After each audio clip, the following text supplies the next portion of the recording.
Petite série d'informations d'avant-match concernant le FC Barcelone ce soir à 20h GMT+1 face au Real Madrid. Nous débutons avec une mauvaise et triste nouvelle, qui est le décès du père d'Hansi Flick survenu ce matin. Dans ce moment difficile, nos sincères condoléances à Hansi Flick ainsi qu'à toute sa famille.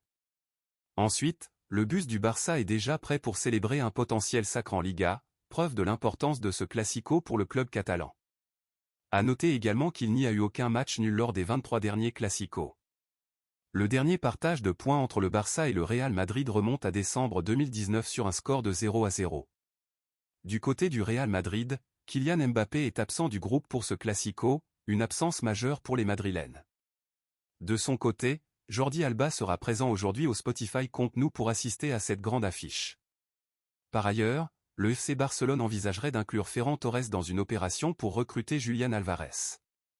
L'Argentin aurait déjà informé le club catalan de son intention de pousser pour un départ, alors que l'Atlético Madrid réclamerait entre 120 et 140 millions d'euros. Concernant l'avant-match, le groupe du FC Barcelone a également été dévoilé en images. Rafinha s'est montré très confiant avant cette rencontre, rappelant qu'un classico reste toujours un match compliqué.